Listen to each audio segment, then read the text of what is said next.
My name is Kirk Castens, and I'm a senior consultant at Williams Group. Today I'm going to be talking about dangerous roads that practice owners can't ignore. And the topic that I'm going to be talking about is not creating a relevant public image within your community. Before we look at 4 aspects of your image that you can tweak to create that memorable personality in your practice, first we need to define what image actually is. And image is defined as to create or produce a mental image of somebody and or something. So obviously when we think about our practice, we're thinking about not only from the time that the patient comes into the practice and how the practice looks, to the quality of products we have in the practice. So there's a lot of things that establishes and certainly defines what your image is in your practice. We know that our entity is very unique. There's two separate components when we think about the professional side of the practice and the retail side of the practice. So there's lots of things that we look at and things that we need to look at in order for us to make sure that we've established the right image in our community, within our practice.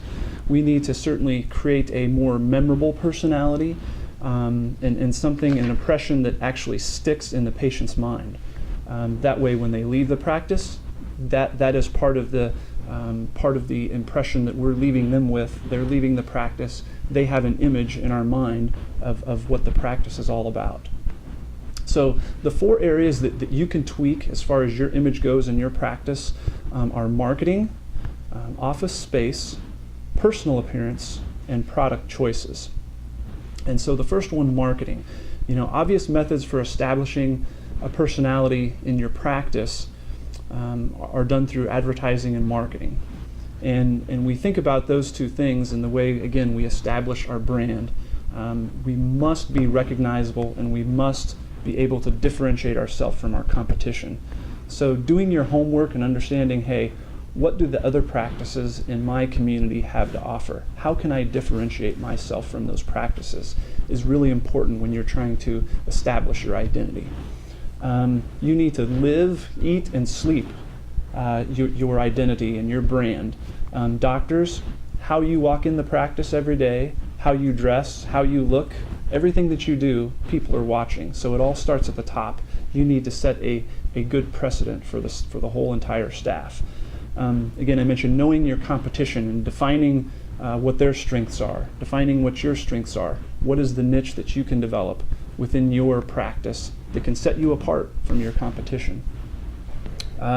Signage and the office decor and uniforms, again, are all part of the image that you're trying to build or change the image that you have in your practice. How we walk, how we look, how we feel is all part of that. It's developing a personality in the practice. The second area that I want to talk about is office space. And I can think of many different examples of practices that I've been in. I think back to the very first practice that I visited when I started here at Williams Group, a practice in St. Louis. And that practice was in an upscale part of town, but it was a very old school, bad-looking image type of practice. And one of the first things I did with the doctor actually is I said, "Doctor, let's walk across the street and let's turn around and look back at your practice." And I said, "It sticks out like a sore thumb. The awnings were old. It was a practice that had been there for 25 years, and this doctor had just purchased it. And so it was still, everything was original on it from 25 years ago. The awnings were still original. The carpet was actually 2-tone inside because of the heavy traffic areas and how brown it looked. So there was a lot of things that this practice needed to do just to change its image just on how it looked. So how does your office look? Does it fit into the brand that you're trying to establish in the community that you're in? What's your setting? Again, are you in an upscale type of city, or are you more rural? Are you more small town USA? If you are, then you certainly want to be able to not have that pretentious look about your products and all of your fixtures. Also thinking about if you're a new practice versus an established practice. If you're a new practice, you have an advantage coming out of the gate and establishing your brand right away. extremely important. Something that wasn't thought about years ago, really, is what is my brand and what is my image. But nowadays it's becoming more and more important because of the competition that's out there. So establishing that brand early on, yes, you could say it's going to cost you a little bit more money, but you're going to come out of the gate running like you need to. If you're an established practice, sometimes the difficulty is just really thinking about, okay, what is my brand? Do I really have one? Do I need to develop one? What do I need to create? So sometimes the challenge there is just trying to change that brand and that image that you have, changing the personality. And again, where does that always start? It always starts at the top with the doctor. Okay. Another thing that's really important is thinking about, if I'm a doc that's an established doc and I'm getting to the point in my career where I'm thinking about selling my practice. Well, if I have a practice that has a great brand, a great identity in the community, is it going to be valued more? Absolutely, it is. So that's another aspect that I think that is easy to overlook. We as doctors, we can just sit there and keep doing the same things and ignore what our practice stands for and what it means in the community. Or we can look at the brand that we have and look at different ways to certainly change that brand. A couple other things with the office space would be, is our office organized? Is there a lot of clutter? Very simple, but anytime you walk into any business, if you see a lot of advertisements or any types of things sitting on the desk, it's chaotic. It doesn't have a good, clean type of feel to it. So that's important. Keep your offices clean. Also, thinking about the wow factor. What type of products, equipment, instrumentation do you have that will leave that impression in your patient's mind? Does it create a wow factor? And obviously we can think about anything from on the professional side of the practice to Optimap and technology like that gives a wow factor, to over on the optical side of taking a picture of a patient so that they can take that picture with them. You can email it to them. So there's all kinds of great technology that really allows us to have a wow factor and build our image up in the practice. The next area that we want you to think about tweaking is your personal appearance. I mentioned this a little bit earlier, but as the leader, as the doctor in your practice, you've got to set the precedent. You've got to have very clear guidelines when it comes to your staff's appearance and your appearance. A practice that I, again, visited a couple years ago, I went to the practice. Before I set one foot in the practice, the staff were all over me and said, "Hey, Kirk, we really need your help. We need your help because our doctor wears dress shirts that have the collars are frilled on them, and they need to be thrown out." And so I was like, wow, I can fix that. I can take care of that. But the doctor also wore short sleeve dress shirts, which, okay, short sleeve, it's the 2011s now. Short sleeve dress shirts are not all that common anymore. So that look that he was, the personality and how he dressed and how he carried on about himself was very old school. It was the 80s. It was the 70s. It didn't fit. It didn't fit. And the staff was very good about recognizing it, so they wanted to change the brand in their practice. A couple other things to think about as far as the personal appearance goes. If you're outdated, your patients can see that. And then they will think, what else is outdated in the practice? Is the quality of care outdated? Is the quality of product or the quality of products outdated? So that's a very important aspect to look at.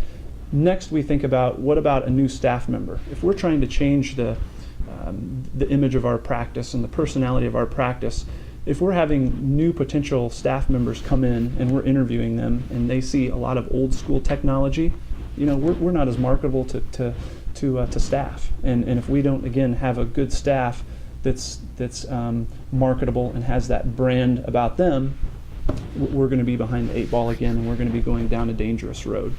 So the last component of creating a relevant image is the product choices. And this component is really one that is easily overlooked as well.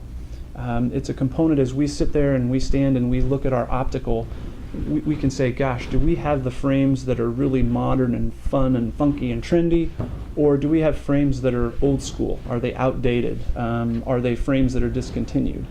And sometimes we think, gosh, do patients really see that? They do.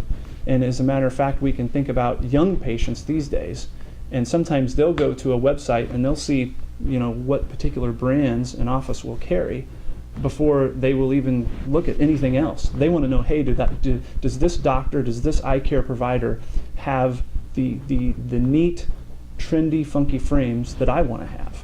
and they'll make their decisions in that way in the eye care provider that they want to choose. Are the lenses that you're carrying, are they old school technology? You know, is it the Ford Pinto or is it the Cadillac Escalade? Is the example I always use, and everybody I think always relates really well to that example, because obviously if you're selling Ford Pintos now, you know you're very outdated. Your parking lot is not very attractive to the patients that are driving by every day. You want to have the Cadillac Escalades. You want to be selling the newest and the latest. You can stand behind that product better. It's better quality product. The other thing to think about in the optical is just, you know, the displays. And again, the product choices, not just having the right products, but how are we displaying all of our products? Are we still using some of the old glass, gold-trimmed frame display cases? You know, that's an old school look. Now, if you're in small town USA, maybe it fits in. But if you're in a bigger city, in an upscale area, that type of decor is not what you want. It doesn't fit the overall brand that you're trying to ingrain in your community all throughout the practice. So in closing, what I want you to do is I want you to ask yourself, is this road that you're on a dangerous road? Are you considering your image and your brand as the type of brand that you want to represent yourself in the community? You need to take the time to certainly analyze your brand and develop a plan to take action to make a change if it's a change that's needed in your office. Docs, you're not the only one that can change, you know, your brand or image. It all starts at the top. You have to set the precedent, and then your staff has to help you change that brand and that image that you currently have. If you don't change, you'll be swallowed up in the forest of options that consumers have in patient care. And worse, you'll continue to lose value in your practice because you're just sitting there on your hands and not paying attention to the image and the brand that your practice stands for in your community. So don't let it happen. Create or develop a brand that is relevant to you, your team, your community, and most of all, your patients.